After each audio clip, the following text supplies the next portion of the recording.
Bienvenidos a su programa El Grano de Trigo, un programa para edificar el cuerpo de Cristo y alcanzar a las almas que no conocen al Señor. Mediante escucharlo, el Señor les bendiga. Él es digno de toda adoración, no hay otro como Él. A Él le debemos la redención de nuestra alma, a Él le debemos la gratitud. No podemos nosotros pensar en que podemos pagar al Señor. Solamente nos queda rendir nuestro corazón a Él, porque no es por obras, como dice su palabra, sino es por la gracia. Es un regalo de Dios en Cristo Jesús. Hemos recibido su bondad, hemos recibido su amor en nuestros corazones. Por gracia, dice la palabra, por gracia sois salvos. Qué bendición es poder tener al Señor, qué bendición es poder adorar a nuestro amado Salvador. Vamos a compartir un sentimiento de las Escrituras en el libro de Marcos capítulo 2. Entró Jesús otra vez en Capernaum. Después de algunos días, y se oyó que estaba en casa. E inmediatamente se juntaron muchos, de manera que ya no cabían ni aún a la puerta, y les predicaba la palabra. Entonces vinieron a él unos trayendo un paralítico que era cargado por 4, y como no podían acercarse a él a causa de la multitud, descubrieron el lecho de donde estaba, y haciendo una abertura, bajaron el lecho en que yacía el paralítico. Al ver Jesús la fe de ellos, dijo al paralítico: Hijo, tus pecados te son perdonados. Estaban allí sentados algunos de los escribas, los cuales cavilaban en sus corazones, porque hablaba, ¿por qué habla este así? Blasfemias, dice. ¿Quién puede perdonar pecados sino solo Dios?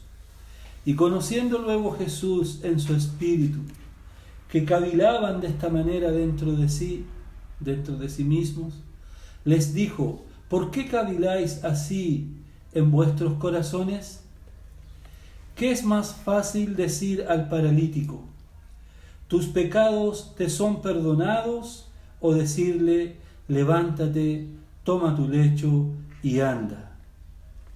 Pues para que sepáis que el Hijo del Hombre tiene potestad en la tierra para perdonar pecados. Dijo al paralítico: a ti te digo, levántate, toma tu lecho y vete a tu casa. Entonces él se levantó enseguida, y tomando su lecho salió delante de todos, de manera que todos se asombraron y glorificaron a Dios, diciendo: nunca hemos visto tal cosa. Son hermosos estos pasajes de este Evangelio. El Evangelio de Marcos tiene la característica que muestra a Jesús como el siervo perfecto. ¿Qué significa eso? En este Evangelio se repiten muchas expresiones como enseguida, al instante, o por la mañana, o al mediodía y por la tarde. Es decir, esas expresiones revelan el servicio constante que tenía un siervo. Dice que antiguamente, ¿no es cierto?, los siervos se levantaban temprano por la mañana y ellos preparaban el desayuno para atender a su amo, y luego por la tarde se acostaba tarde. Es decir, esa era la característica de un hombre que servía. Entonces, en este Evangelio de Marcos, el Señor es considerado como el siervo perfecto. Dice que el Hijo del Hombre, esa expresión Hijo del Hombre, ¿verdad?, está con letra mayúscula, porque no está hablando de cualquier hombre, ni cualquier hijo de hombre, sino está hablando, el Hijo del Hombre se refiere al Señor Jesús como hombre. Entonces dice, el Hijo del Hombre, dice, no vino para ser servido, sino para servir. Es decir, todos los hombres, ¿no es cierto?, en el mundo, ¿verdad?, todos buscan el ser servidos, pero no el servir. A un profesional, ¿no es cierto?, que estudió tantos años, no le va a gustar que le manden a limpiar un baño. El Señor, ¿no es cierto?, se rebajó de tal manera que Él, siendo el dueño de todo, no le importó nada. De hecho, cuando Él iba a lavar los pies de los discípulos, Pedro no quería que el Señor le lavara los pies. No, Señor, le dijo, ¿cómo tú vas a lavar mis pies? El Señor le dijo, si no te lavare, no tienes parte conmigo. Entonces el Señor se despoja de su manto. Despojarse del manto significa que Él se quita de su autoridad y Él se baja a servir a sus discípulos y a lavarle los pies. Esa era la costumbre de los judíos, el lavamiento de pies, cuando antes de cenar, ¿no es cierto?, ellos caminaban grandes distancias con sandalias en caminos polvorientos y comían casi en el suelo. Entonces no era grato estar comiendo con alguien que tenía los pies con mal olor. Era la costumbre entonces de lavar los pies. El Señor le lava los pies a los discípulos, no teniendo él necesidad de hacerlo, porque Él es el Señor, Él es el Señor por sobre todo. Pero Él en ese momento, en esa actitud de humildad, Él es siervo. Él vino a servir y no a ser servido. Entonces vemos que esa es la característica de este Evangelio. Muestra a Jesús como el siervo perfecto, como el hombre que vino a servir. ¿Y hasta qué punto el Señor vino a servir? A servir al punto de entregar su vida en la cruz. Era necesario que el Señor entregase su vida. La palabra dice, así como por Adán entró la muerte, Adán es el primer hombre que Dios creó. Adán, ¿no es cierto?, tenía un paraíso para que él disfrutara, tenía una compañera, no estaba solo, es decir, tenía muchas cosas a su favor, pero aún Adán teniéndolo todo a su favor, aún así le falló a Dios. Pero dice, he aquí el postrer Adán, he aquí el último Adán, que se refiere al Señor Jesús. El postrer Adán, dice, es un nuevo hombre. Es eso, espíritu vivificante o espíritu que da vida. Por eso es que cuando un hombre o una mujer recibe a Jesús en su corazón, recibe una nueva vida. Recibe a un nuevo hombre dentro de su corazón. Y es esa nueva vida que ahora comienza a manifestarse en el hombre que le ha recibido, en la mujer que le ha recibido. Comienza ahora el Espíritu Santo a trabajar en nosotros desde adentro hacia afuera. Comienza, ¿no es cierto?, a limpiar, comienza a cambiar, comienza a transformar, comienza a renovar nuestros pensamientos, comienza a renovar nuestros sentimientos. Dijo el Señor, el que cree en mí, como dice la Escritura, de su interior correrán ríos de agua viva, refiriéndose al Espíritu Santo que habríamos de recibir los que hemos creído en Él. Es hermoso entonces el trabajar del Señor. Es así como en este libro vemos a Jesús como el siervo perfecto. Y en este relato que nosotros acabamos de leer aquí, nos muestra que Jesús, el Señor, entró en una casa. Posiblemente esta casa era la de Pedro. ¿Quién era Pedro? Pedro era uno de los discípulos que fue llamado. El carácter de Pedro era un carácter muy impulsivo. Pedro, por cierto, se caracteriza por tener un carácter muy fuerte, mañoso. Y a través de las Escrituras se refleja eso. Sin embargo, cuando el Señor llama a Pedro y a Andrés su hermano, ¿no es cierto?, dice, ven en pos de mí, dice, y yo os haré pescadores de hombres y no de peces. Y dice que Pedro al instante abandonó sus redes y seguía a Jesús. Ya Jesús había estado en la casa de Pedro, sanó a la suegra de Pedro. Y de hecho después él vuelve a salir, sigue su ministerio y él vuelve a volver a esta casa. Había hecho ya el Señor muchos milagros, pero aquí el Señor se sienta con sus discípulos y con una gran cantidad de gente. La casa estaba llena. Más encima afuera había mucha gente que ya había oído de la fama de Jesús. y muchos enfermos y querían ser sanados y estaban afuera de la puerta. Estaría lleno eso y estarían esperando entrar, pero ya no cabía más. Y el Señor entonces se dedica aquí a lo que Él había venido, porque el propósito principal por el cual el Señor vino no fue para hacer milagros. Él hizo milagros, ¿verdad?, por su amor, por su bondad. Él hizo milagros sanando, echando fuera demonios, alimentando a los hambrientos. Pero la principal misión es que Él vino a predicar el Evangelio del Reino. Él vino a anunciar las buenas nuevas de salvación. Él es la esencia del Evangelio. Él es las buenas nuevas de salvación.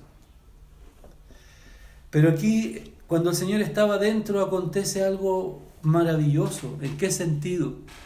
En cómo se desarrolla este relato. Era tanta la gente que quería ser sanada por el Señor. Eran tantos los que estaban dentro y los que estaban fuera, que de repente dice, cuando uno lee, yo miraba esto y me maravillaba, dice que entre 4 venían 5, pero 4 traían a 1. Es decir, este hombre paralítico lo traían entre 4 personas. Imagínese usted, analicemos un poco el cuadro.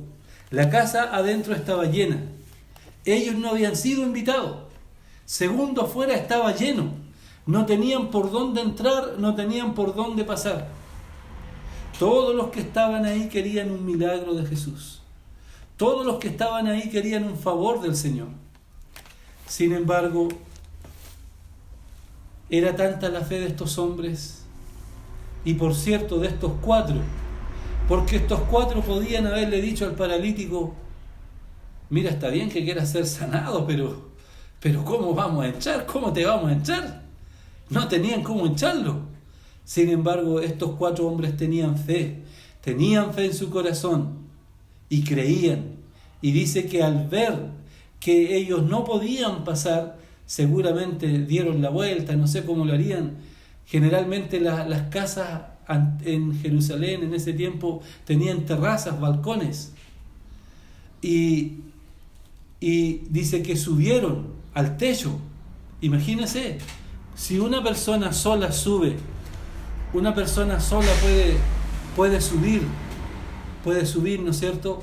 Pero que suban 4 con una camilla y subirla al techo, ya es algo complicado, ya es algo difícil. Ya es algo difícil, ¿no es cierto? Pero ellos lo hicieron, con todo el trabajo que eso les dio, con todo el esfuerzo, y dice que le abrieron el techo a la casa. ¿Se imagina usted si Pedro era mañoso, tenía un carácter complicado y que le estuvieran haciendo tira a su casa? Pero no vemos que Pedro dice nada ahí. Pedro no dice nada, Pedro no se queja, Pedro no argumenta. Tienen que haber quedado todos mirando esa escena, que ellos estaban lo más bien conversando, cuando de repente, imagínense, usted está en su casa conversando y arriba le están rajando el techo y vienen descendiendo 5. Realmente es un cuadro tremendo. Bueno, el techo en ese tiempo, ¿verdad?, en las casas en Israel era como de una especie de paja con adobe. Entonces era fácil de sacar. Ellos bajaron y dice que pusieron el cuerpo ahí en medio, cerca de Jesús. ¿Se imagina usted cuando el Señor estaba contemplando esa escena? ¿Qué sintió el Señor? Tiene que haber mirado esa escena con tanta compasión y tiene que haberse reído de ellos, en el sentido de no de burlarse, por supuesto, sino de ver el esfuerzo que ellos hicieron y ver la fe que había en el corazón de esos 5 hombres. Maravilloso, ¿no es cierto? Ahora, estos 4 hombres nos hablan de algo a nosotros. Hoy en día, en el tiempo en el cual nosotros estamos viviendo, hoy día hay muchos paralíticos, pero paralíticos en el sentido espiritual. Hombres y mujeres que humanamente en su alma están postrados, no pueden avanzar, no pueden caminar, no pueden salir adelante, porque sus pecados, porque su orgullo, porque su soberbia, porque su amargura, porque su depresión no les permite caminar y seguir al Salvador. Estas personas están esperando que hayan facilitadores, es decir, que así como este paralítico, él tuvo estos 4 amigos que lo llevaron. A lo mejor él quería, él había oído de la fama de Jesús, él había oído de los milagros de Jesús, él había oído que Jesús iba a estar en tal lugar, pero ni que por más quisiera ir no podía. Pero estos 4 amigos tuvieron fe y lo llevaron. Así también estos paralíticos espirituales están esperando que hayan otros que los vayan a buscar y los traigan a los pies de Jesús. Qué lindo, ¿no es cierto? Nosotros, ¿verdad?, tenemos tantos conocidos, ¿verdad?, familiares, compañeros de trabajo, que necesitan, a lo mejor están paralizados espiritualmente, no pueden llegar a Jesús, no pueden acercarse al Señor. Necesitan ser traídos, necesitan que hayan otros que los traigan a los pies del Señor. Gracias, Señor, por Daniela, porque ya no es más paralítica. Llegó a la planta del Señor. Amén. Gracias, Señor. Él es bueno, Él es fiel. Que podamos también, ¿no es cierto?, tener ese sentimiento de poder ir donde aquellos que necesitan y traer a los pies del Señor. Vemos también entonces que el Señor comienza a hablarle y le dice, el verso 5 dice, al ver Jesús la fe de ellos, dijo al paralítico, hijo, tus pecados te son perdonados. Mire, alguien puede decir, o el mismo paralítico podría decir, pero Señor, si mi problema no son tanto mis pecados, mi problema es que no puedo caminar. ¿Y por qué tú me dices lo primero que le dice al Señor? Y aún mire cómo le habla al Señor. Porque el Señor, al ver ese cuadro, cómo lo bajaron por el techo con tanto esfuerzo, el Señor le habla con tanta ternura y le dice, hijo, le dice. Y le dice, tus pecados, ¿no es cierto? Le dice, tus pecados te son perdonados. ¿Por qué? Porque dice que la paga del pecado es muerte. Porque dice que por causa del pecado este mundo está en dolor, en orgullo, en angustia, en tremendas enfermedades, en tremendas situaciones, porque la manera de vivir de las personas dándole la espalda a Dios es el precio muchas veces. Y el Señor está aquí apuntando, ¿verdad?, a la enfermedad no tanto física del paralítico, sino primeramente a la enfermedad espiritual, a la enfermedad de su alma. Y le está diciendo, hijo, tus pecados te son perdonados. Es decir, el Señor, ¿qué le estaba declarando con eso? Le estaba diciendo que Él es el Cordero de Dios que quita el pecado. Él le estaba diciendo que Él iba a ir a la cruz a entregar su vida para padecer por Él, para libertarlo de la angustia del pecado, que Él iba a pagar esa deuda por Él. Por eso le habla así. Pero los religiosos que estaban ahí, los fariseos, la palabra fariseo significa separado.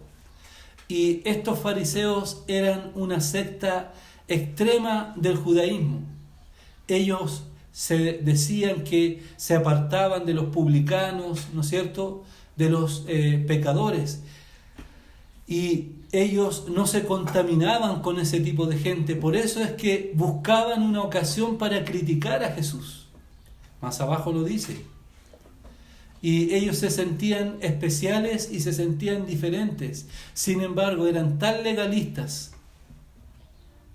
que ellos por fuera, ¿no es cierto?, se preocupaban de mantenerse, ¿verdad?, más o menos bien, pero por dentro sus corazones estaban corrompidos. Y ellos, cuando dijeron esto, porque aquí hay una expresión, dice, estaban allí sentados algunos de los escribas los cuales cavilaban en sus corazones. Es decir, ellos estaban pensando dentro de sus corazones. Ellos estaban ahí teniendo pensamientos. Es como cuando uno, ¿verdad?, se queda metido en sus pensamientos y de repente habla hasta solo. Pero ellos aquí ni siquiera habían hablado algo, ellos no habían hablado nada, ellos estaban pensando para adentro. Aquí nos podemos dar cuenta, ¿no es cierto?, que Jesús es Dios, porque el omnisciente es Dios. Dios puede sentir y conocer lo que el hombre piensa en forma profunda. Hay un pasaje en San Juan capítulo 2,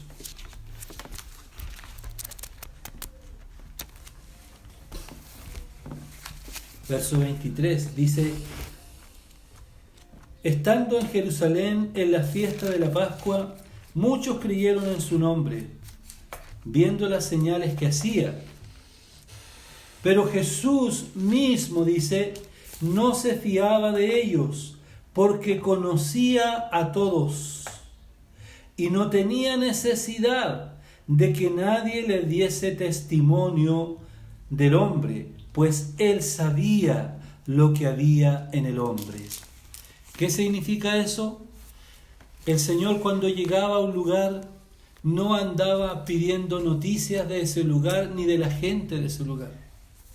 Él, cuando llegaba a una casa, no le preguntaba a los vecinos, a los conocidos: ¿y cómo serán estas personas que me invitaron?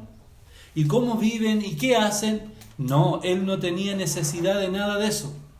Dice la Escritura que Jesús no tenía necesidad de que otro hombre le hablara de otro hombre, pues Él es Dios. Él conoce, dice la palabra, los pensamientos y los sentimientos del corazón. Dice un pasaje en Hebreos, dice: todas las cosas están al descubierto a los ojos de aquel que tenemos que dar cuenta. El Señor todo lo ve, todo lo sabe, todo lo conoce.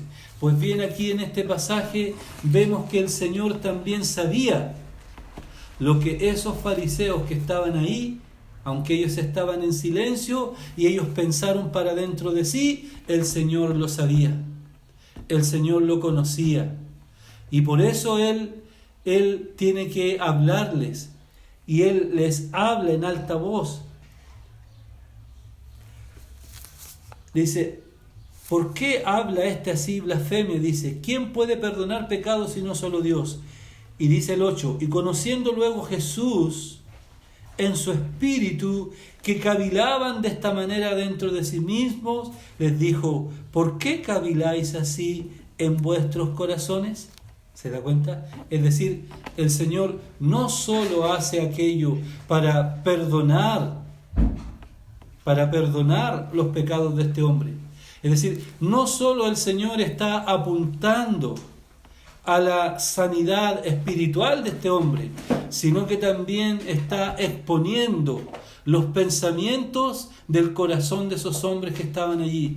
Esos hombres que estaban allí, me refiero a los fariseos, a esos religiosos. La religión, ¿no es cierto?, no es un invento de Dios, sino de los hombres. En la religión hay mucha apariencia. En la religión no hay realidad, solo en Dios y su palabra hay realidad. Ellos estaban allí no porque realmente creyesen al Señor, sino que ellos estaban allí para encontrar una ocasión para acusar a Jesús. Entonces el Señor les dice sobre lo que es más fácil decir. Y una vez que el Señor le dijo, ellos se disgustaron porque el Señor le había dicho: tus pecados te son perdonados. Los fariseos se disgustaron porque ellos pensaron: bueno, ¿cómo? Si solamente Dios perdona pecado. Pero el Señor les dice: el Hijo del Hombre tiene potestad de perdonar pecado. Es decir, ¿qué es lo que les está diciendo Jesús allí? Jesús les está diciendo que Él es Dios manifestado en carne. Y si Él es Dios manifestado en carne, entonces tiene todo el derecho de perdonar pecados.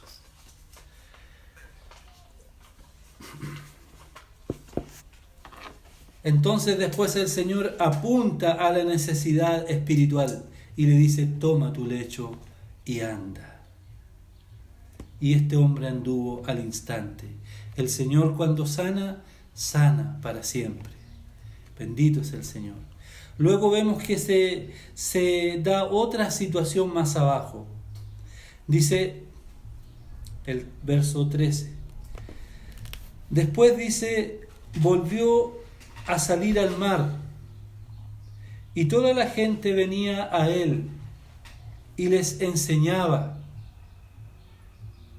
Y al pasar vio a Leví, hijo de Alfeo, sentado al banco de los tribunos públicos, y le dijo: sígueme. Y levantándose le siguió. Aconteció que estando Jesús a la mesa en casa de él, muchos publicanos y pecadores estaban también a la mesa, juntamente con Jesús y sus discípulos, porque había muchos que le habían seguido. Y los escribas y los fariseos, viéndole comer con los publicanos y con los pecadores, dijeron a los discípulos: ¿qué es esto, que él come y bebe con los publicanos y pecadores? Al oír esto, Jesús les dijo: los sanos no tienen necesidad de médico, sino los enfermos. No he venido a llamar a justos, sino a pecadores. El Señor pasó por este lugar y tal vez este Leví, que es Mateo, vio que Jesús hizo muchos milagros enfrente de él, y él comenzó a tener curiosidad. ¿Qué significa este publicano, este recaudador?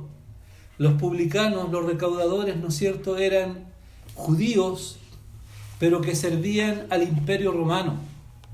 Por lo tanto, no eran bien mirados, eran mal mirados, eran mal considerados. ¿Por qué? Porque ellos tenían como función recaudar los impuestos para el imperio, y tenían una mala reputación, porque ellos cobraban más de lo que no debían. Es decir, ellos también allí hacían su negocio. Si por ejemplo el cobro era un 5%, a lo mejor ellos cobraban el 10%, y tal vez el 5% era para el Estado y los otros 5% para ellos. Entonces, con mayor razón ellos eran mal mirados, eran mal considerados por los judíos. Entonces, como ellos no podían acercarse al culto de los otros judíos que adoraban, ellos eran considerados como lo último en la sociedad, como lo más bajo, como lo más despreciable. Y como ellos no tenían derecho de acercarse, ¿verdad?, al culto cuando los otros adoraban, ellos se juntaban con rameras, con borrachos, ¿no es cierto?, y con el resto, y hacían sus comidas y sus banquetes. Y mire, este Mateo dice que era de la tribu de Leví. Significa que él de la tribu de Leví era la tribu de los sacerdotes. Pero él no estaba ejerciendo, ¿verdad?, porque había un tremendo desorden en aquellos días. Y vemos que él estaba teniendo un oficio de recaudador. Entonces, él vio seguramente, o posiblemente él vio cuando Jesús hizo muchas maravillas. Y dice que pasando por ahí Jesús le llama, y él al instante abandonó todo. Y él invita a Jesús a su casa y hace un banquete. Y los que estaban en ese banquete no eran los más dignos de Capernaum ni de la sociedad. Publicanos, pecadores, rameras, borrachos, ahí estaban. Pero dice que él hizo ese banquete, él fue criticado. Y le dijeron los judíos, los fariseos: ¿Cómo este dice? Y este se junta, dice, con publicanos y pecadores. Y el Señor inmediatamente les habla. Cuando hay un enfermo y viene el médico no viene a los sanos. No tiene razón que un médico acuda a los sanos. El médico, ¿a qué personas busca? Busca a los enfermos para que sean sanados. Yo no he venido a llamar, dice el Señor, a justos sino a pecadores al arrepentimiento. Es decir, el Señor accedió a ir a esa cena para predicar el Evangelio y muchos de ellos creyeron allí. Y de hecho, el mismo Mateo creyó y enderezó sus caminos. Así como en otro relato nos habla de Zaqueo. Zaqueo dice que estaba en un árbol viendo que Jesús pasaba. Jesús lo miró y le dijo: Zaqueo, baja de ahí, porque hoy es necesario que yo pose en tu casa. Y cuando Zaqueo escucha el mensaje y cree y se arrepiente, se convierte a Jesús, él trae un fruto, porque la conversión al Señor, porque cuando nos arrepentimos de nuestros pecados y nos convertimos al Señor, eso trae un fruto. El arrepentimiento se obra en nuestro corazón, pero el fruto se ve hacia afuera. Y el fruto, ¿quién lo ve? Los demás tienen que verlo. Los demás comienzan a ver que somos diferentes, que nuestro hablar es distinto, que nuestra manera de pensar es distinta, que ya no hacemos lo mismo que hacíamos antes. Es decir, ¿quiénes son los primeros que comienzan a ver ese fruto? Nuestra familia, los familiares, los que nos conocen. Ellos comienzan a ver a Cristo en nosotros. Es verdad que no somos perfectos, pero sí ahora estamos en el camino de la perfección. Gloria al Señor. Entonces, este Mateo comenzó a dar fruto y comenzó a rectificar sus caminos y abandonó el robarle a los demás. Ya no robaba, ya no se aprovechaba de cobrar más de lo que no debía. Bendito sea el Señor. Y aquellos que estaban en esa condición también pudieron escuchar el mensaje y ser salvos. Qué distinto es, ¿no es cierto?, cuando vemos que la religiosidad hace de las personas hipócritas, falsas, engañosas, que demuestran una apariencia. Pero la realidad del corazón no es esa. Una persona que no conoce a Dios no tiene cosa mayor que ocultar. Es como es. Se le salen malas palabras de repente, pero es porque no conoce al Señor. Es más fácil predicar la palabra a un hombre que no conoce al Señor que a un religioso que presume que lo conoce, pero que es hipócrita. Luego vemos más abajo otra escena más que dice: y los discípulos de Juan y los de los fariseos ayunaban, y vinieron y le dijeron: ¿por qué los discípulos de Juan y los de los fariseos ayunan y tus discípulos no ayunan? Jesús les dijo: ¿acaso pueden los que están de bodas ayunar mientras está con ellos el esposo? Entre tanto que tienen consigo al esposo, no pueden ayunar. Pero vendrán días cuando el esposo les será quitado, y entonces en aquellos días ayunarán. Nadie pone remiendo de paño nuevo en vestido viejo.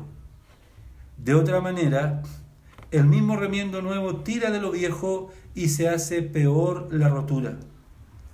Y nadie echa vino nuevo en odres viejos. De otra manera, el vino nuevo rompe los odres y el vino se derrama y los odres se pierden, pero el vino nuevo en odres nuevos se ha de echar. Era verdad, ellos habían establecido, los fariseos, el ayunar. Habían ciertos días de la semana en que ellos ayunaban. No tiene nada de malo ayunar. El ayunar, ¿no es cierto?, no lo hace el creyente como pensando que por el ayuno será oído. ¿Puede el creyente ayunar, ¿no es cierto?, cuando hay una carga tan grande en su corazón de oración que él puede saltarse alguna comida para estar delante de la presencia del Señor? Pero dice que eso tiene que ser entre el creyente y el Señor en lo secreto. Pero los fariseos tenían por costumbre demostrar cuando ellos estaban ayunando. tocaban trompeta para que los demás supieran que ellos estaban ayunando y amargaban su rostro para demostrar su ayuno. Mire la falsedad y la hipocresía. Pero cuando el Señor estuvo en la tierra, Él es el esposo, es el amado. No tenía razón que ayunarse en los discípulos, porque es como decir, el Señor vino para alegrarnos, pero nosotros vamos a ayunar para entristecernos. Por eso Él es el esposo. Sin embargo, dijo el Señor, vendrán días, claro, porque Él tenía que volver a los cielos, pero sabemos que Él volverá.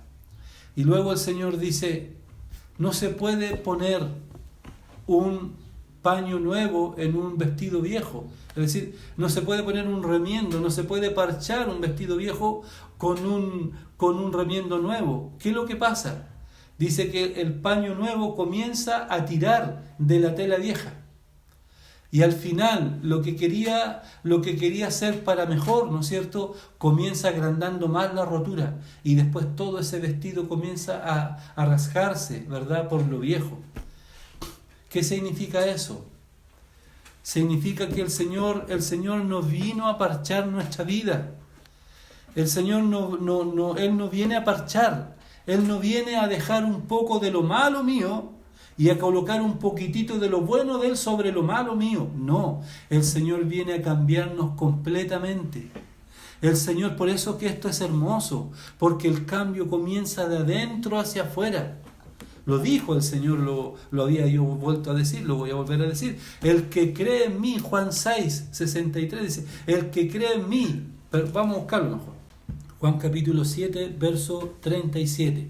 Dice, en el último y gran día de la fiesta, Jesús se puso en pie y alzó la voz diciendo, si alguno tiene sed, venga a mí y beba. El que cree en mí, como dice la Escritura, de su interior correrán ríos de agua viva.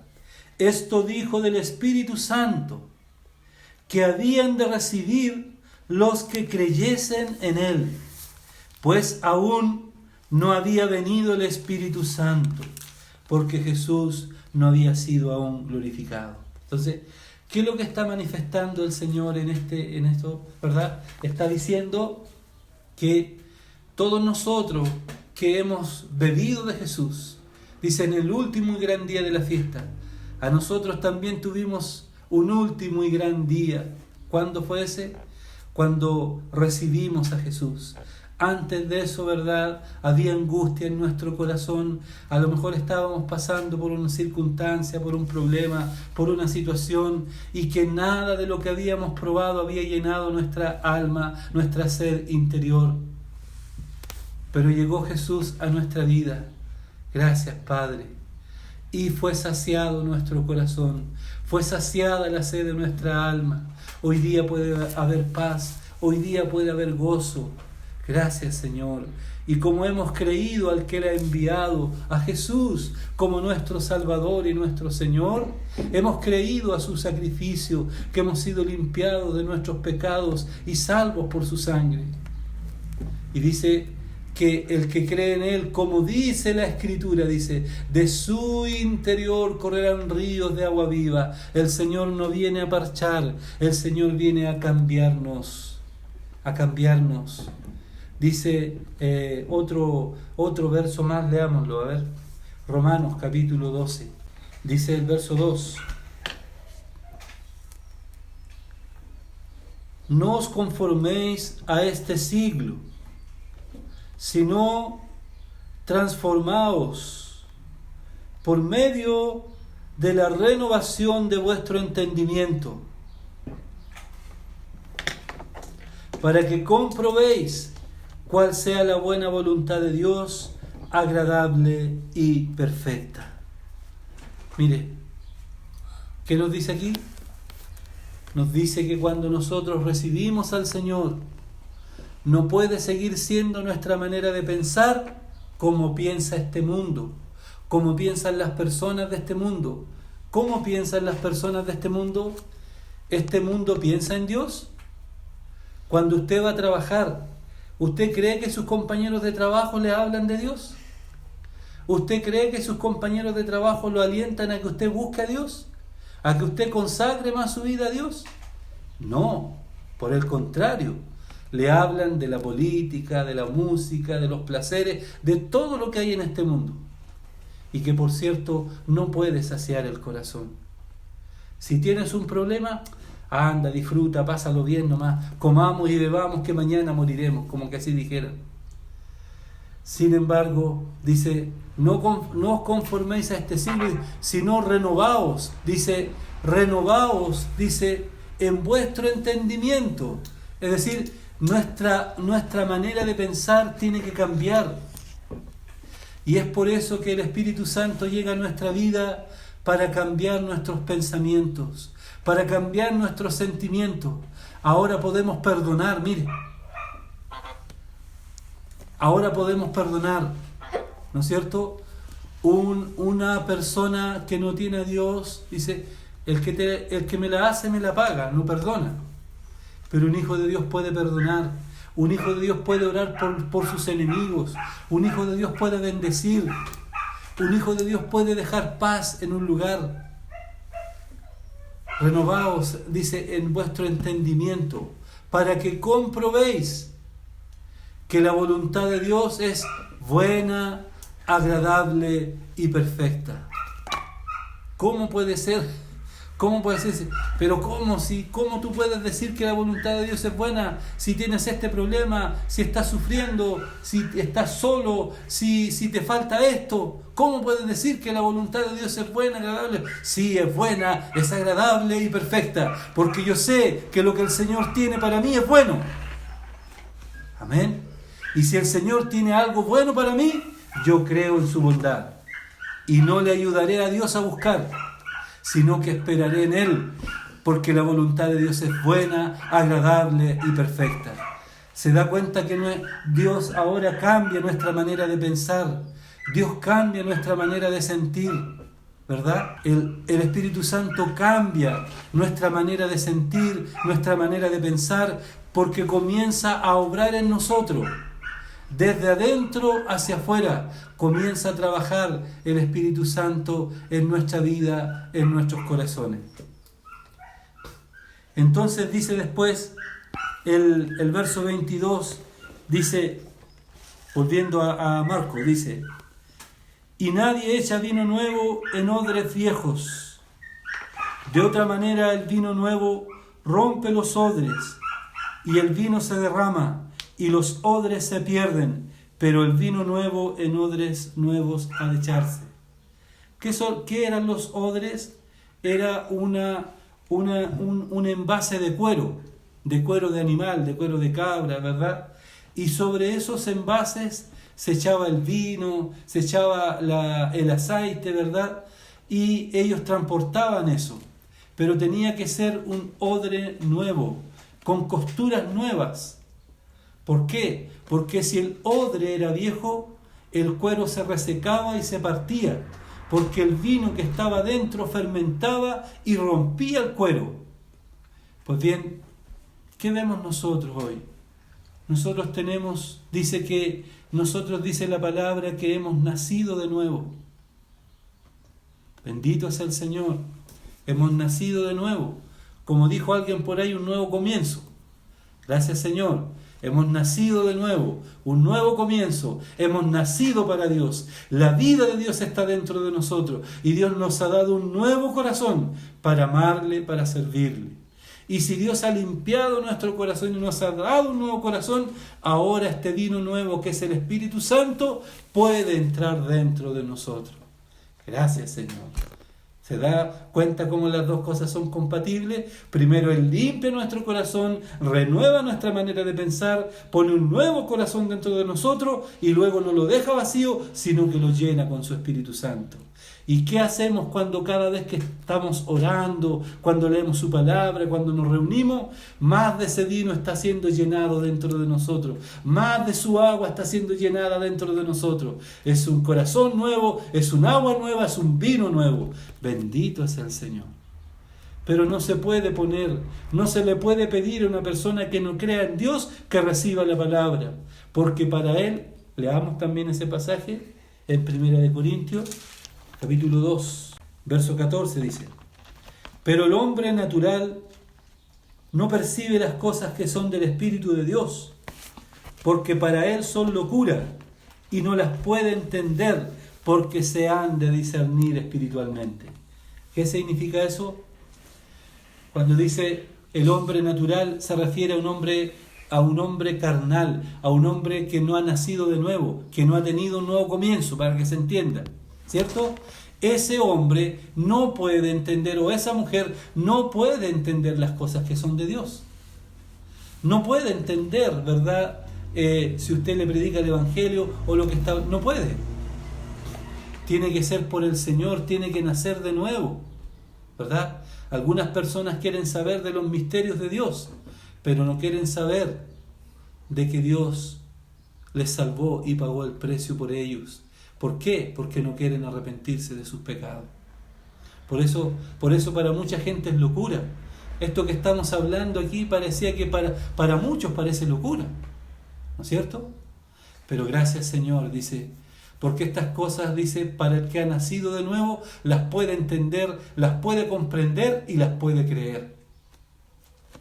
Pues bien, nosotros, por la gracia del Señor, hemos nacido de nuevo, su vida está dentro de nosotros, y por eso es que cada vez que nos reunimos y escuchamos la palabra del Señor es esa agua almacenada dentro de nuestro espíritu, es ese vino nuevo, ¿no es cierto?, que está siendo almacenado dentro de nuestro corazón.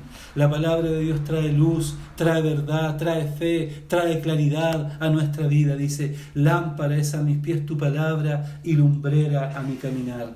Qué bendición entonces es poder tener la palabra del Señor en un odre nuevo. No debe ser almacenada en nuestra mente, debe ser atesorada en nuestro corazón, porque ahí están nuestros sentimientos. Cuando nosotros colocamos nuestro corazón en la palabra, estamos demostrando que amamos a Dios, que amamos su palabra, que amamos la verdad, que queremos caminar en la verdad, que queremos apartarnos de la mentira, del engaño, de la injusticia y de todo aquello que no honra a Dios. Antiguamente anduvimos en esos caminos, anduvimos en nuestros propios caminos, pero de allá nos rescató el Señor con su brazo extendido, con su brazo de misericordia. Bendito sea el nombre del Señor. Vamos a orar al Señor. Eterno Dios y Padre nuestro, gracias te damos por esta porción de tu palabra, porque nosotros también en un tiempo estábamos espiritualmente postrados. No podíamos, Señor, llegar a ti. No podíamos, Señor, conocerte. Pero tal vez un día alguien nos habló de ti y nos llevó, Señor, a la planta de tus pies. Así también, Señor, queremos nosotros poder ser útil en tus manos y poder traer a otros, Señor, que no pueden llegar a ti, Señor amado. Permítenos, Señor, que otros puedan también conocerte. Señor, que tu palabra pueda pasar por nosotros. Señor, nosotros hemos bebido de ti. Tú has cambiado nuestro corazón y tú eres esta vida nueva que ahora está en este corazón nuevo, para amarte, para creerte y para servirte. Gracias, Padre, por bendecirnos. Hoy día también te agradecemos, Señor. Muchas gracias en el nombre de Jesús. Amén. No hay quejas para ti, mi Señor, solo hay gratitud. Tú levantas mi cabeza, no hay quejas, solo hay gratitud. Tú levantas mi cabeza, no hay quejas, solo hay gratitud. En las pruebas y tribulación, tú tú me hablas con amor y me dices, ya no temas, que a tu lado siempre estoy. Y me dices, ya no temas, que a tu lado siempre estoy. No hay quejas para ti, mi Señor, solo hay gratitud. Tú levantas mi cabeza, no hay quejas, solo hay gratitud. Tú levantas mi cabeza, no hay quejas, solo hay gratitud. En las pruebas y tribulación, tú me hablas con amor y me dices, ya no temas, que a tu lado siempre estoy. Y me dices, ya no temas, que a tu lado siempre estoy. Que a tu lado siempre estoy.